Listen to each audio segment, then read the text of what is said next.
High Rise is directed by Ben Wheatley and is an adaptation of a J.G. Ballard novel.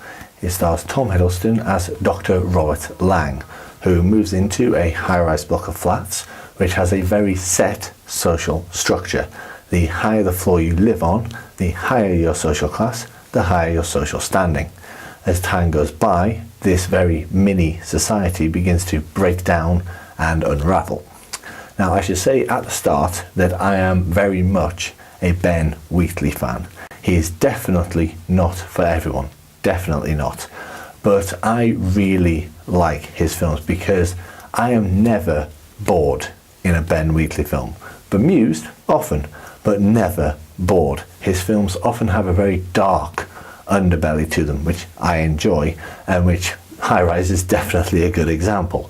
That being said, this isn't my favourite Ben Wheatley film. There are certainly many times that I was left going, huh? I'm not sure what's happening anymore. This film definitely demands multiple viewings. And I suppose the important question is, would I be willing to give it multiple viewings? And the answer, coming from an admittedly biased Ben Wheatley fan, is most definitely yes. And the main reason for that is the fact that throughout the full 2 hours of this film, despite the fact there were many times I was confused, I was literally going, I don't know anymore, this film had my full attention for the entire duration. And that, for me, is the important thing in a film like this. It absolutely had my full, unwavering attention. This film looks fantastic. The use of colour is brilliant, I think.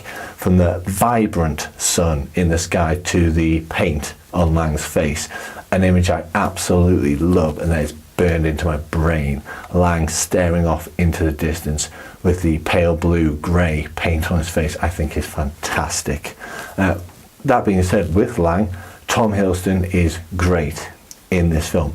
He has a very relaxed, easy charisma and charm, Tom Hiddleston, which is in really good contrast to the insanity that is going on around him, that people who are slowly or not so slowly losing their minds. He is, at least initially, I mean, at the very start of the film, he is spit roasting a dog's leg, so take that as what you will. But at least at the start, he has that nice contrast between him and the insanity that is slowly breaking out. He has that likability, that charisma, and that charm. I think he was really well cast in this film.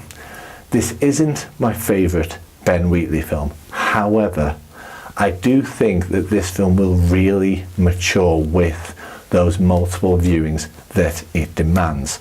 I really look forward to seeing this film 2, 3, 4, 5 times and spotting those little things that I missed on the first time, the second time, etc. I think it will really mature, and I think it will be appreciated more over time with multiple viewings. It's definitely not for everyone. People did walk out of the screening that I was at the cinema. But to be honest, you can say that about just about every Ben Wheatley film. I really like the darkness and the confusion that Ben Wheatley often brings to the screen, and this is a very worthy example of that. Until next time, my name's David, and I'll talk to you soon.